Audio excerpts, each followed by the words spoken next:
So for those of you who don't know me, I am Shirli Gilbert. I'm Professor of Modern Jewish History at UCL, and I'm also the Academic Director of the Sir Martin Gilbert Learning Centre, which was established in memory of the late British historian. And I see that his widow, Lady Esther, has just joined us. So welcome, Esther from Canada. It's nice to have you here with us.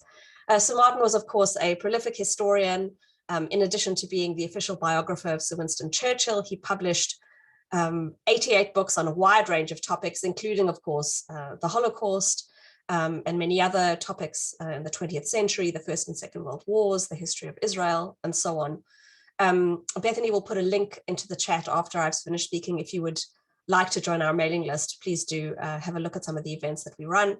And I will make a quick plug to say that as a charity, we rely on donations so that we can keep all of our events free at the point of access and reach as wide an audience as possible. So any contributions are always gratefully received, and it's very easy to donate on our website. So to tonight's event, well, one of the things for which Sir Martin was known was his remarkable ability to connect with broad audiences, to bring history alive for them, to make it exciting. And so it feels really fitting for the Centre to be presenting tonight's program alongside the British Association of Holocaust Studies. And we're taking our starting point tonight, a comment that was made by the late British historian David Cesarani in his final book, Final Solution, The Fate of the Jews, 1933 to 1949. In his book, Cesarani talked about what he saw as the yawning gulf between popular understanding of the Holocaust and academic scholarship. So as scholars work to uncover in more and more detail and understand increasingly nuanced aspects of the Holocaust history, as he saw it, popular memory has continued to rely on either an outdated body of research or to downplay perhaps inconvenient aspects of some of the historiography's newer findings. And Cesarani expressed his concern in particular about the many organizations devoted to Holocaust education and commemoration. He was very clear, and he really emphasized that their efforts were made in good faith, but that they were often subject to what he called extraneous agendas, like cultivating an inclusive national identity or the very laudable aim of combating anti-Semitism and racism, but that these things, while pursued in good faith, also shaped their work in particular ways. So in our panel, we wanted to think about the continued relevance of this critique, and we thought it was a suitable moment to do this in the UK with a range of new and ongoing initiatives that are engaging implicitly or explicitly with these questions. So initiatives like the Imperial War Museum's new Holocaust galleries, which opened to the public just this past October, the ongoing development of UK secondary school teaching by UCL's Centre for Holocaust Education, and of course plans for a UK Holocaust Memorial beside Parliament, alongside other initiatives. So the questions we've asked our four panelists to think about are: what is the value of academic involvement in processes of public education and commemoration? To what extent is this kind of involvement actually a reality, particularly in the UK? What are the prospects for more collaborative work in future, and what are the obstacles to that kind of collaborative work? And what is the impact of our expanded digital world on this relationship between academic research and the popular sphere? So before I introduce the speakers, I also want to make a quick shout out for a postgraduate event that's going to be hosted by the British Association for Holocaust Studies tomorrow. That's Wednesday between 1 and 2 p.m. And Bethany is going to post a sign-up link in the chat for those of you postgraduate students who might be interested in joining that. So we have four illustrious speakers tonight who are coming to this subject from a wide range of perspectives. I will introduce all of them now.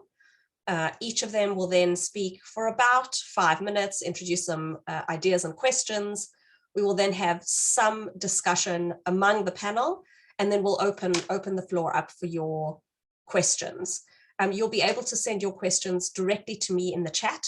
And if we get very many questions, then I will have to select among those questions, and I'll invite you either to give your question, to ask your question yourself, or if you want me to convey your question, that is also fine, and you can indicate that when you send it to me.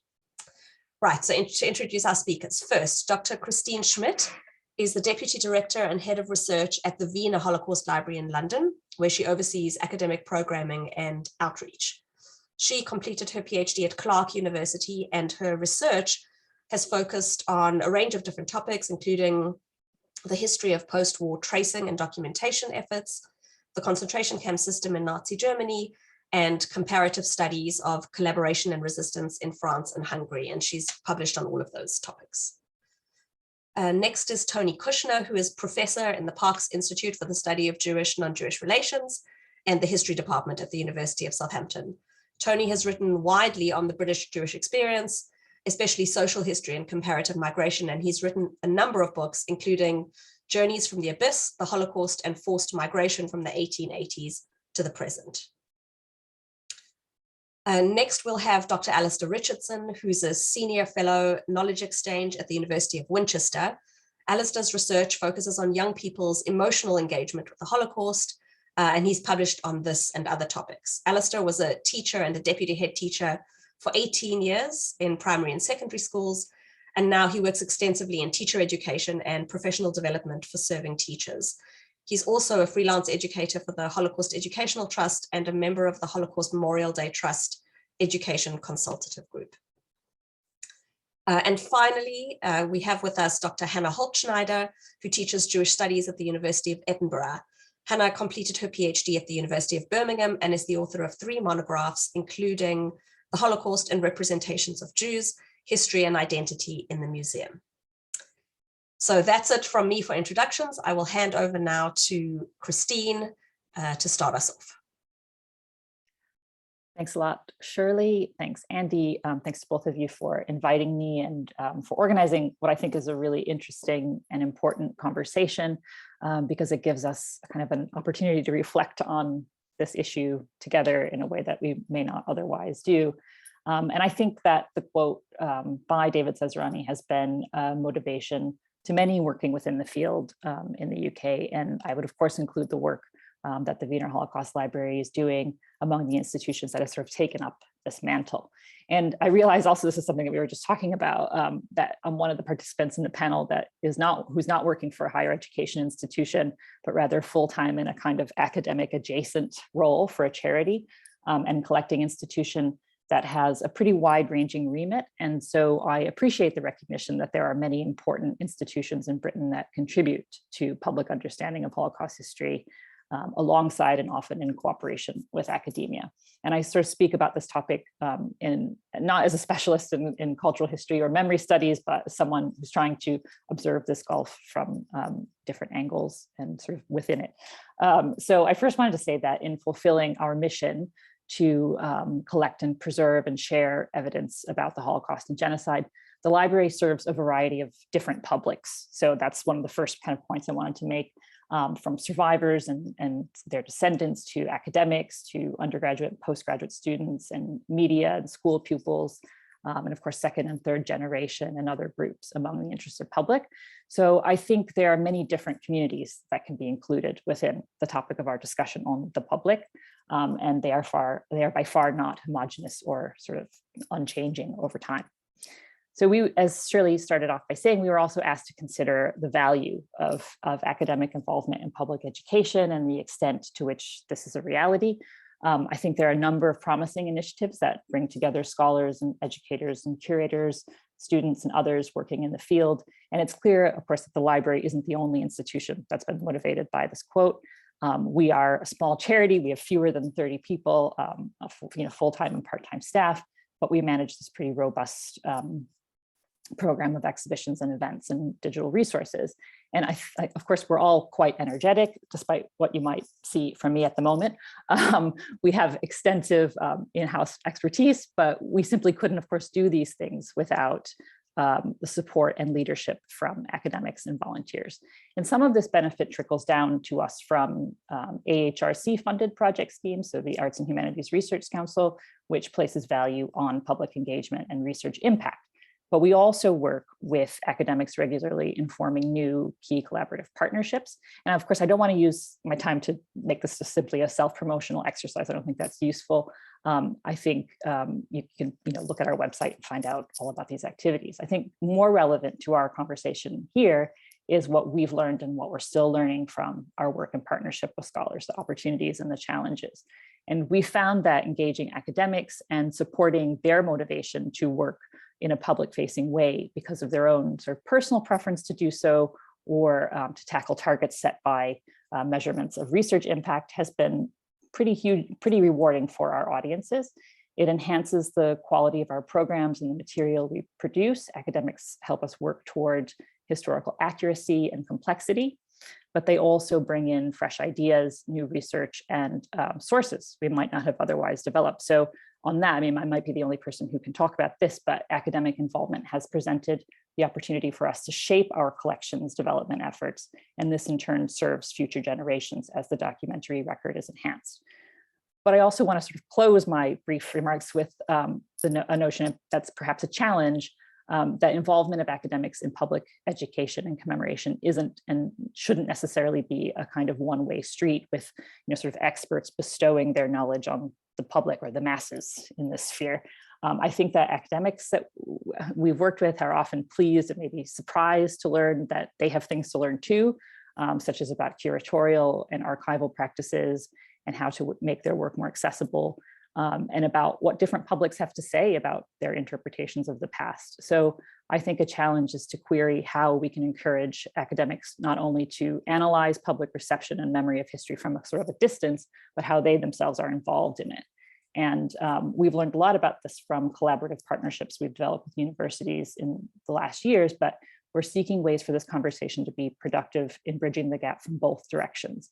And in other words, how can curiosity about the Holocaust from different publics inform research? And are there spaces and opportunities where different publics can work collaboratively with academics to produce something impactful? And so I think there's lots of examples of this already, and maybe we'll talk about this in the discussion. Obviously, the UCL led studies on what educators and students know and evaluations of planned exhibitions. I was just on a talk last night that James Baldwin gave about formative evaluations and how this changed the space, which is, I think, really interesting. And the library itself is, of course, incorporated this empirical evidence in its practice as well. So we are developing lots of programming that is led by questions and concerns that are held, for example, by descendants or relatives of victims of the Holocaust, such as on family histories and the place of family history in broader historical themes, post-war tracing on archives, preserving and interpreting documents, and so on. And so I think this programming that we're doing also brings academics involved into that dialogue. So I think there's an opportunity for expanding a kind of a two-way conversation. So with that, I'll hand over back to you, Shirley. That's just a few questions that I had prompted by your questions to us. Terrific. Thank you, Christine, for starting us off. And we will go directly on to Tony, please. Thank you very much, Shirley, and to Andy as well for the invite. I'm tempted to start off simply because my youngest son has just told me, and it's too good not to pass on, that universities teach sort of critical thinking. And I'd like to pass on this gem that one of my former students, who's now a junior cabinet minister, Connor Burns, has defended Boris Johnson because apparently he was ambushed by a cake at a party. So he didn't know anything about this cake, and it's critical thinking is what we teach at Southampton. And thank you, Connor, for being such a great example of the teaching I've done. Okay, enough of that. I want to look at the gulf between that David Cesarani identified it in different spheres and see if it's smaller and bigger in different ways, different areas, and why. And to start off with, I think the global COVID pandemic has shown starkly that Holocaust consciousness is such that it will be referenced regularly and not always, or indeed often with subtlety and understanding. On the one hand, there is the continued growth of online conspiracy theories, which argue that, like the Holocaust itself, COVID is the fantasy of plotting international Jews in paedophile form, according to QAnon, or alien lizard to David Icke. On the other, many more well-meaning young people liken their experience of lockdown to that of Anne Frank in hiding. Like it or not, the Holocaust genie is out of the bottle. The Holocaust has become, though this was far from inevitable, as other ruptures in human history still remain largely on the sidelines, the morality story of the age. As such, there is little room for nuance in constructing the three major Holocaust players of perpetrators, victims, and bystanders. At a popular level, we tend to shy away from accepting that perpetrators were largely ordinary people, and with the victims have gone from largely ignoring the survivors to regarding them with awe as saints. We also want our bystanders to be either totally good or totally bad without ambiguity and contradictions. In my experience in the museum world, there's been much progress in bridging the yawning gulf that my friend and colleague David Cesarani identified in his last magnum opus. This is especially true of the Imperial War Museum's new Holocaust galleries, which both in terms of narrative drive and design allows for complexity and self-reflexivity. I've also had the privilege of working with the Manchester Jewish Museum on its new displays in its major rebuild. There, the Holocaust and related refugee movements are not treated in isolation. The emphasis is on the development of Jewish identities and relationship with the outside world. School children will be a major constituency, but this is not an exercise in Manchester in mapping directly onto curriculums. Whether young or old, the Manchester Jewish Museum visitor is expected to work hard to understand the contested nature of Jewishness and to place the Holocaust in that complexity. In the sphere of education, and we'll hear much more from Alasdair about this, through the work of UCL, we've confirmed that the teaching of the Holocaust has been of varied quality, as it's not infrequent worst.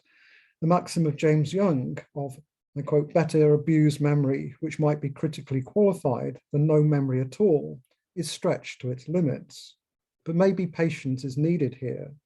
We've gone from the Holocaust rarely being taught at school level to its greater prevalence today. The time available to teach it will always be limited, as will that for teachers to prepare. I would still be hopeful, however, that through dialogue and a genuine two-way dialogue between academics and teachers, accessible resources that the digital world facilitates, as well as teacher training that highlights potential pitfalls, some progress can realistically be made in the short to medium term. There is for now still some autonomy in the heritage and education worlds, allowing for the gulf, David's gulf to be bridged. But I will close for now in the political sphere where I remain less optimistic, and again because of the domination of a simplistic morality story relating to the Holocaust. The now well-known kinder transport can be used by both supporters of restricted asylum policies and their opponents, with little regard for the messiness of this child refugee scheme. Likewise, the UK Holocaust Memorial, in which the kinder transport and the liberation of Belsen will provide the bookends, simply because of its location next to Parliament, will be framed to celebrate the British war effort, if only indirectly so. So, however much nuisance, there's a Freudian slip, however much nuance its academic advisors succeed in injecting. I thus resign from the advisory committee, not wishing to continue the demoralizing role of making it less worse, and recognizing there were strict limits to how much it could be finessed. In the early years I was involved in this project, there were endless meetings where funders, civil servants, and leading figures in the arts who knew next to nothing had the audacity to tell scholars the history of the Holocaust about the subject matter. It remains that nationalism does not do reflexivity, perhaps with the one exception of Germany, the perpetrator country that has largely accepted its own responsibility for genocide and having it as its own identity of guilt. To close, in Britain, there is over £100 million of state funding to commemorate the Holocaust in a certain way, but not the 4 million for a memorial to enslaved people. Slavery is ultimately too close to home. Thank you. Thank you, Tony, for some more challenging questions. Alasdair, let's go over to you. Thanks very much, and thanks Shirley and Andy for the invitation. Evening, everyone. It's a pleasure to be joining you, and I particularly want to pick up on Tony's point there about dialogue between academia and education. Do you have a personal connection to the Holocaust? That's a question that I was asked this morning in the chat function of a Zoom session I was doing with a school in Hampshire. Usually every year around Holocaust Memorial Day, I'd be going into that school and leading a workshop on the life and artistic work of a teenager called Peter Gintz, who I know some of you will know. He was a teenage victim of the Holocaust who spent time in Theresienstadt and ultimately was murdered in Auschwitz. But it was an interesting question, I thought, and every time I do something like this, I'm doing a number of things in schools in the next couple of weeks, assemblies and so on. I, of course, was introduced by my formal title and my role at the university and things, but I started my session with my usual greeting, and my usual greeting is, hello, I'm Alasdair, I'm an RE teacher. And apologies to people on this call who've heard me say that a million times before. But it's very important to me that I still maintain my identity as a teacher, even though I work in a university and have done now for 7 or 8 years. And it's very much that perspective that I'm talking from this evening. But I'm aware that it's often important to an audience that they see someone as having a particular authority, whether that's as an academic, it might be as a historian, or having some personal connection in some way to the things that you're talking about. And I think this sometimes gets us into some difficulties. I know, just looking at the list of people on this call, there are many people here that I know who wear several of these identities at once. Looking at something like the International Holocaust Remembrance Alliance, IHRA's recommendations for teaching and learning about the Holocaust, their revised guidelines, it states in their guidelines that they want the guidelines to, quote, contribute to an ongoing conversation between academics, policymakers, practitioners, and wider society about the relevance and importance of teaching and learning about the Holocaust today. I'm not sure that we're great at having these conversations yet, but I'm also not sure that anyone is particularly to blame for this. If we look at the work of people like Paula Cowan and Henry Maitlis in Scotland, they've written about how Holocaust education is not universal. So of course, different people will have different perspectives and bring different expertise to the topic. We might, for example, believe that there are or that there should be universal lessons from the Holocaust, or not. Or we might believe there is or there should be a universal or compound narrative to it, or not. Either way, I think we should celebrate these divergent perspectives and the potential conversations that we could have around them. And I'm not sure that we do that as well as we could. I don't think we should be afraid of complexity. When a new chapter in the public discourse opens, like at the Imperial War Museum, it should be complex and people should disagree about it. Just this week, if you checked my internet history, you'd see that I've spent quite a lot of time on that measured and well-tempered fountain of internet authority, TripAdvisor.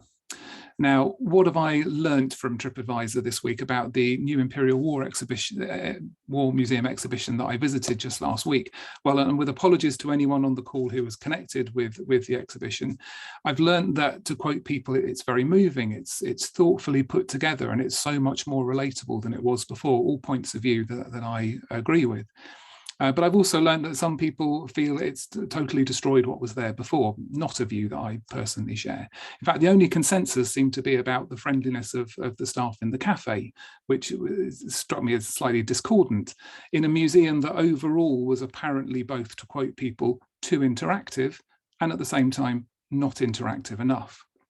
So aside from any offence that we might take at those comments, personally, I think the new exhibition has huge amounts to commend about it.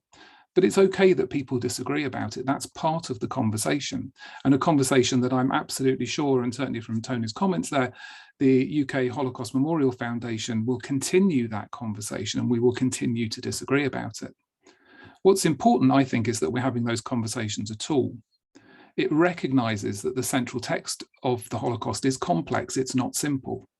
And the text of the Holocaust deserves to be just that, it deserves to be complex. If it was simple, we wouldn't need the Imperial War Museum to revise its exhibition after 20 years.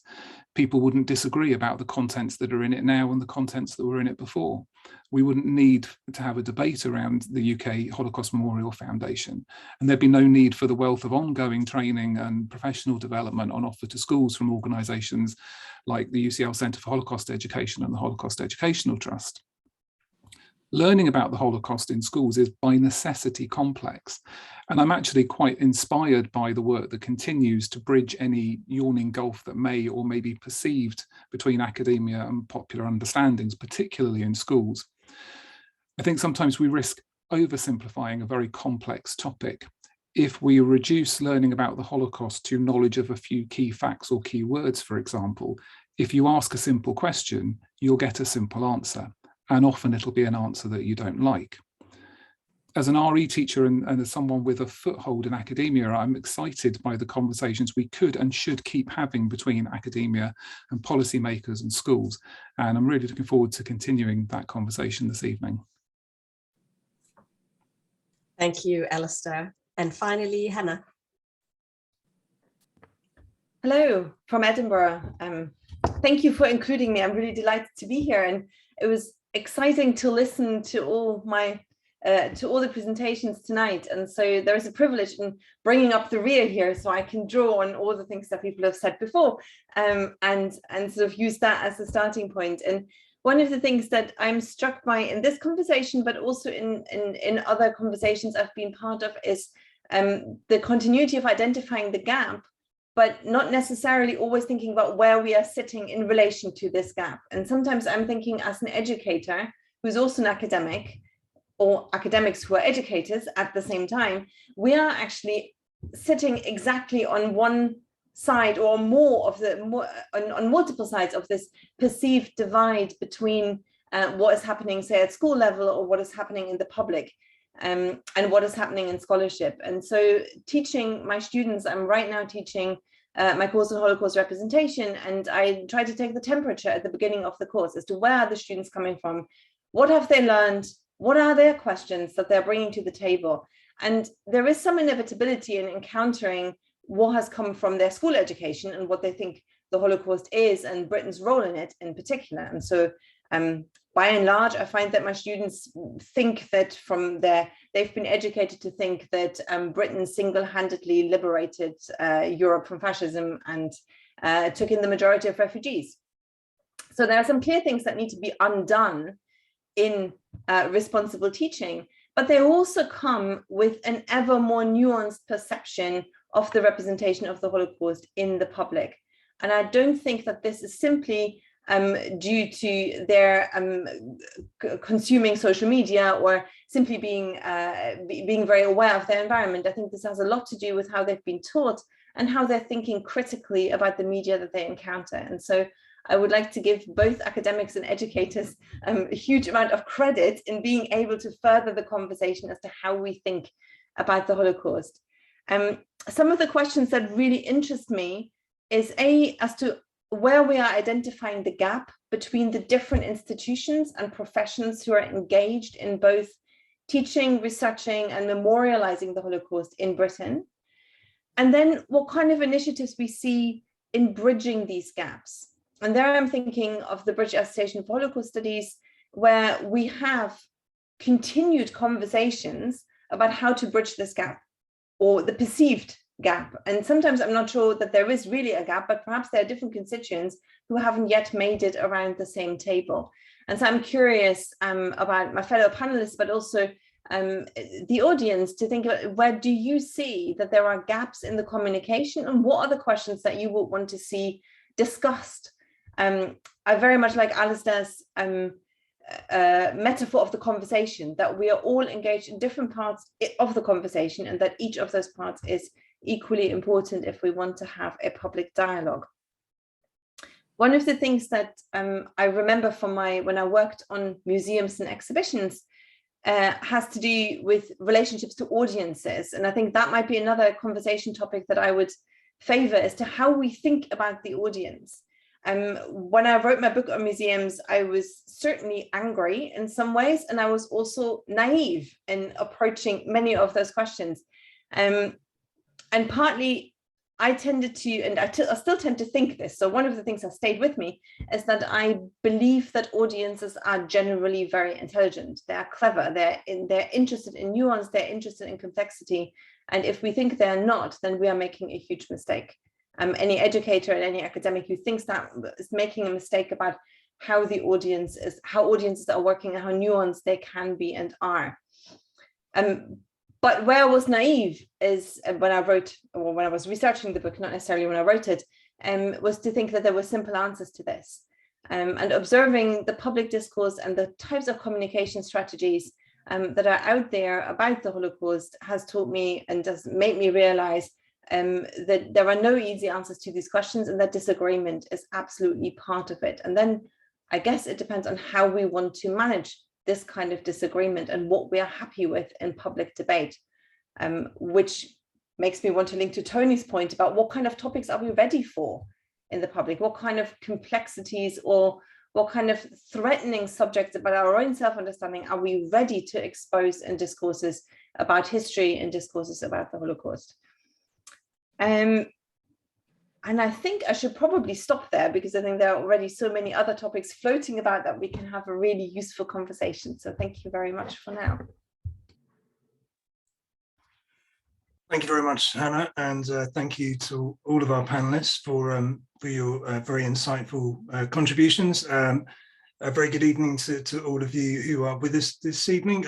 My name's Andy Pearce. I'm Associate Professor in Holocaust and History Education at UCL, and I'm particularly interested in hearing all of our contributors' perspectives this evening, I suppose because I've tended, by my own admission, to take quite a kind of pessimistic view to this kind of issue of the role of the Holocaust in public. And I think it's been refreshing from my perspective to hear from our panelists about initiatives that they've been involved in, and also the sense in which there's elements of important elements of hope that they've highlighted in terms of things that are happening and things that are in the pipeline moving forward. So I think for me, it's certainly been an instructive 20 minutes, half an hour listening to our panelists. It's been 6 years since David first wrote those words, or his words rather were first published. And I think there were some very poignant observations by our panelists, particularly in terms of thinking about the publics that we're involved in, that we're engaged with, rather than thinking in a singular monolithic way about the public. And perhaps in a similar way, we need to think about ourselves as academics in the plural sense, and not just as a kind of single body of academia. And I'm also very mindful of both Hannah and Alasdair pointing out that issue about the simple questions and the relationship between simple answers. So with that ringing very loudly in my ears, I will offer a question to all of the panelists to reflect on, and at the risk of asking a simple question and receiving a simple answer that I don't like, can I ask the panelists to reflect on two issues which I think may have a relationship to one another. The first is what responsibility do we have, do each of you have in terms of your own positions and positionality in this? And secondly, what do you think it's reasonable for us to expect here? A number of panelists have talked about the audiences and thinking about them as the recipients of, or directly, perhaps when you think about their own actions and agency in this. But what do you think it's reasonable for us to expect? So any reflections from our panelists on, firstly, that issue of the responsibility that we have, and I use that in the broadest sense of the term, and secondly, what is reasonable for us to expect? Would anyone like to start us off? Or perhaps we go reverse. Christine, would you like to begin, and then we can take each person in turn? Sure. Well, I mean, I'd sort of position myself, and we were sort of talking about this, where, as Hannah said, like, where do you see yourself in the middle, in this gap, and like, how do you view yourself next to it, or as part of it? And obviously, I as a trained historian, I have a particular view, I have a particular type of practice, I have a particular way of working. But I think, you have to recognize that, not everybody comes from the same discipline, and not everybody has the same sort of way of knowing. And I think kind of always operating with that is useful, especially if you're working in a public history institution or public facing institution in the way that the library does, because as I mentioned at the beginning, we work with so many different groups, and there's a different sense of of connection to the history, whether it's a personal one or whether as a student. And so I think, as a historian of this particular topic, I think you can't not be involved somehow in these conversations. It's not that other aspects of history, as Tony mentioned, particularly British colonial history, that doesn't have the same sort of impetus to be involved in contemporary discussions. But if you're working in the field of Holocaust history, I think invariably you are involved in questions about anti-Semitism and racism, and you can't sort of stay out of them. In terms of what we can expect, I really liked the points about dialogue and disagreement. I don't know how you incorporate that sometimes in sort of static fixtures. So in an exhibition, or especially a small one, which is, our exhibitions are quite small. We have this ability to be quite agile with our exhibitions because we do so many and they're quite small. So I think we can actually pick up with interesting topics that are, potentially, more divisive or more, I don't know, changeable. I think we have to think about, digital platforms and the ways that those can foster dialogue. And it doesn't always, as Alasdair and Hannah have said, it doesn't always have to be an agreement. And I think sort of sitting with that and accepting that. But I also think that there may be audiences that this isn't necessarily the most relevant history for, and are we comfortable with that? Are we comfortable not reaching absolutely everyone? Because it's not necessarily that interesting for them for whatever reason. So there's just some questions that I had kind of in response to. It's not really fixed answers, and maybe that's not satisfactory either, but just some initial thinking. That's absolutely fine, Christine. In the spirit of dialogue, I think that's brilliant, and particularly the perspective you're bringing there on thinking about expectations from both perspectives, from our expectations and also the expectations of the audiences that we engage with as well. Tony, do you have any reflections on these matters? Thanks, Andy. Yeah, I mean, we're being in favour of dialogue is sort of apple pie and motherhood, and we, in theory, and I'd like to slightly put some query on that there are, so it's not, I'm not talking about Holocaust denial where it's, you can prosecute people, you can do, but it's pointless arguing with them. But there are still some dead ends, like Daniel Goldhagen's work on Germanists being responsible for the Holocaust. So much time was wasted on that. I just don't dialogue with him. Okay, this is provocation, but I think there are certain things you just cannot dialogue over, and it's not just no platforming people. It's just there's not going to be much benefit. If the UK Holocaust Memorial has certain objectives because of its situation, there's just, what's the point? I mean, it is as it is, it will do the job very well, but that job will be a certain job. Just as Priti Patel will justify, in terms of ethics, morality, her refugee policy, there's no point arguing with her on that ground. Her policies are anything but that, but there's no point in the dialogue. There are other areas where it is. And I suppose that my overall point is that we can expect, and I think should supply complexity. So if we take the Manchester Jewish Museum, which has just reopened with a large lottery support and community support, and very much aiming at Manchester as a multicultural city par excellence. It isn't taking any easy routes. It's challenging some mythologies that all Jews came from Eastern Europe as refugees, escaping pogroms, and it's showing economic reasons with that, and that is making a deliberate connection to now. So don't think it's easy to distinguish today, nor was it easy to distinguish 100 years ago. As historians, we have to show that complexity, and then we have to present it, and then we have. This is hard memory work, and we should expect the people consuming it to work hard as well.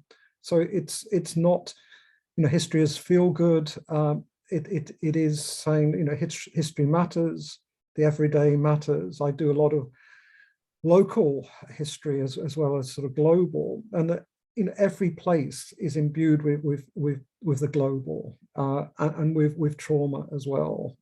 So I don't think there's any such thing as ordinary history. The Holocaust, of course, is extraordinary history, but I think you can see that in other areas.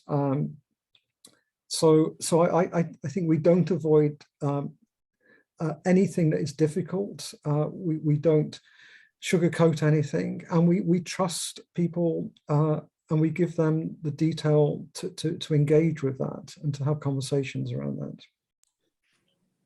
Thanks, Tony. There's something very salient in your comments there about not being afraid, I think, to raise our expectations, and to try and shape the discourse and to try and make things more complicated, and actually have that as a minimum expectation, and try and push against simplicity, albeit when certain people ask simple questions such as I have just now. But yes, there's something very profound in your remarks there about managing our expectations, but also not being afraid to push and champion them as well.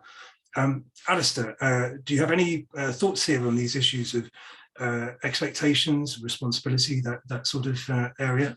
Yeah, absolutely. I think, for me, in terms of responsibility, coming from sort of an initial teacher education perspective, or working with teacher position, as I know you do as well, Andy, it's about trying always to bridge that gap, because one thing within university, certainly within university-based teacher training, we're always trying to make sure that our students are research informed, and I will be talking to my teachers and training them and working with the best, most up-to-date research that I can to inform their practice, including lots of the research that comes out of UCL, for example, but also doing things like we have an education studies course who are learning about education but aren't actually intending to be teachers on the whole, and I go and do a session with them about sort of the practicalities of teaching and learning about the Holocaust in the classroom, so that they've got a different perspective, as well as the kind of the ideal or the philosophical approaches to learning about the Holocaust, or just learning the history, for example.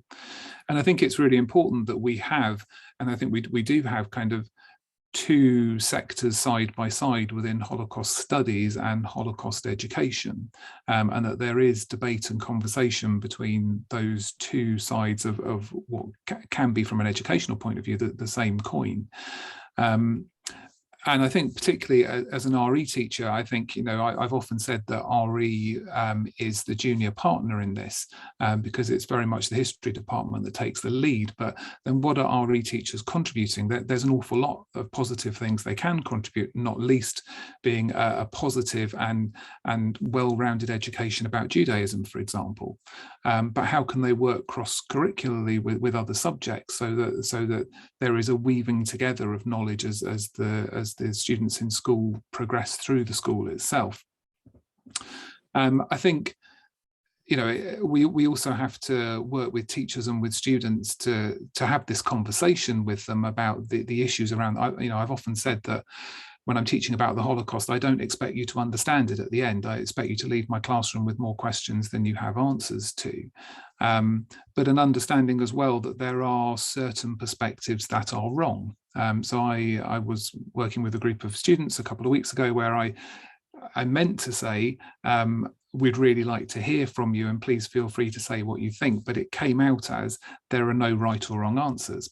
And as I said it, of course, I thought to myself, that's stupid. There are wrong answers. Of course, there are wrong answers. There are incorrect ways to respond to this topic. But I think, if teachers can have those conversations, if we can prepare teachers to go out into schools, I think a wider issue is that when teachers don't stay, I think there's a lot of investment, for example, with the programs that UCL offer and HET offer and other organisations offer, to train and support schools, and then teachers move on. So I think, sometimes we think, well, surely we've done the training, surely we've put the investment in, but actually that's an ongoing process as teachers move on through their careers. And I think in terms of expectations, for me, I've often used the phrase when I've been delivering professional development of having a conversation with teachers and trainee teachers about the difference between the things that I want young people to leave my classroom with, and I talk about what do I want them to leave with in terms of the knowledge, the understanding, but also what do I want them to live with? What are the things that I want them to carry with them? To give you an example, a friend of mine visited the museum at Dachau 30, 40 years ago now, and she uses the expression, I don't know what it is about it, but it stays with you. And I think there's something to be gleaned there around the 14-year-old in a classroom who, when they're 24 or 34 or 44, may not be able to give you the facts and figures of what they learnt about the Holocaust, but they may be able to talk to you about the person they learnt about, or the survivor that they heard speak, or the film that they watched about a particular person or a particular place, something that stays with them. And I think that kind of on a human scale is very powerful, and something that I think as teachers we have a huge responsibility to nurture. Thanks, Alasdair. And yes, I mean, I kind of bridging gaps and gulfs and so on and so forth. It's a challenge, isn't it, in terms of 13, 14-year-olds, making them understand or making them appreciate or helping them to develop a sense in which they have they understand why this particular history, which happened 70, 80 years ago, has salience, has importance, bears a relation to their world today. That's quite tricky sometimes, and the need to try and bridge that, and the use of personal stories can be very helpful there. And I think also there's that sense of we have a responsibility to challenge and ensure that our students are able to identify the myths and the misconceptions which are prevalent within and among their peers and within wider culture as well. So there's a lot to do in the in tray of teachers there. Hannah, would you care to bring us to a close here on these reflections about expectations and responsibilities? Sure, thank you. I would echo the majority of what has been said, and I just add a couple of thoughts, and maybe I add them through an example. So I think in terms of professional responsibility, I think we have a responsibility to communicate well and to communicate really clearly. And that is not always easy. And to me, this includes making a really close and direct connection with an audience. And so a project I recently, during the pandemic, completed with colleagues at both Edinburgh and Glasgow universities is to create a resource for teachers and with teachers. So we involve teachers in the creation of this resource that we wanted to bring out there, which talks about migration to Scotland, Jewish migration to Scotland across a 100-year period.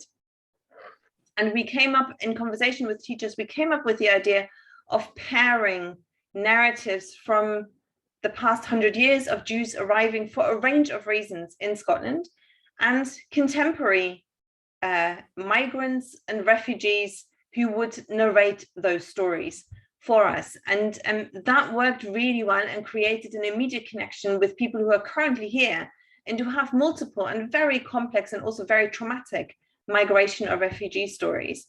And then what teachers were asking us for was something that would connect with all the different parts of the curriculum. That wasn't simply about Jewish migration as such, but that could connect to talking about economics, that could connect to talking about geography, to talk about music, to think about a range of other topics. And so in the end, we came up with something that to me looks like a pile of Lego that is nicely sorted and put together, but that you can build then your own structure out of. And so we're trialing this at the moment across a broader range of schools. But what the feedback was initially was that there was a richness of information and an ability for teachers to connect with the skills that they have to bring things across into the classroom and to inspire school students to think further and to engage more deeply. And so in the end, it looks like a very light touch resource, but something that seems to connect with a range of curriculum initiatives across the entire humanities, but also science curriculum. And so I'm wondering whether that is actually something that is reasonable to expect, something that isn't simply a silo of a specific lesson that needs to be taught or a specific set of things that needs to be known or engaged with, but something that is much more flexible and communicative, and therefore is harder to do, but potentially more rewarding at the end. I think I couldn't agree with you more. I think one of the stark realities which I've come to thinking over the last few years of working in the field, so to speak, of Holocaust education is that actually effective teaching and learning about the Holocaust needs to be responsive to the specific challenges and context of the circumstance in which that's happening, that it needs to be responsive to need. And whilst there are general needs and universal challenges, there's also specific issues and specific challenges within schools, because schools are reflections of their local communities and their local cultures, and the cultures and the communities of one school will not necessarily be the same as another. So the notion of there being some kind of universal kit that we can just unfold and give to people is one which I think is outdated and no longer actually fit for purpose. Thank you to all of you for your reflections on those issues. Shirli, I'll give the floor back to you. I don't know if we've had some questions come through in the chat, or if you wanted to pick up on any of those remarks our colleagues have offered. Well, there's lots to pick up on. Thanks for those really rich thoughts, lots and lots of questions and lots of things to think about, and lots of questions coming in from the chat as well. So I guess I wanted to just resurface a few of those questions that were mentioned. I'm struck by the fact that our audience here tonight, just looking through the list of the people I know, is a mix of academics and postgraduate students, people who are working in academic adjacent roles, as Christine put it. I like that phrase, and also members of the general public who are perhaps not really aware of this gulf necessarily, and perhaps hadn't been thinking about it before. And it seems to me a particularly rich forum to ask the kinds of questions we're asking. Hannah was saying in our pre-chat before we started the meeting, are we just going to all be agreeing with one another? What are the points of disagreement? And it did seem to me that there's a point of consensus around the importance of allowing for complexity, allowing for nuance, allowing for self-reflectivity in the way we talk about and think about the Holocaust. And we all agreed on that. We all agreed on the importance of dialogue and conversations. But it seems to me that the key questions are really to keep drilling down, as we have already begun to do in our conversation, into where exactly we see those gaps happening. It's not a uniform or monolithic gap. It's not the same in all spheres. Tony, for example, mentioned the political sphere as being a particular concern. And can we keep drilling down? I suppose I'm throwing this out to members of our audience too, from the perspective that you're coming at this from. It's interesting to drill down into that a little bit more and think about, where do we see those gaps? Where don't we see them? Where do we see conversations beginning to happen in productive ways? For example, in the kind of work that the Wiener Holocaust Library is doing with academics that Christine talked about, or Hannah, some of the work that you spoke about, or all of you really. So that's a plea for people to think about those questions particularly. But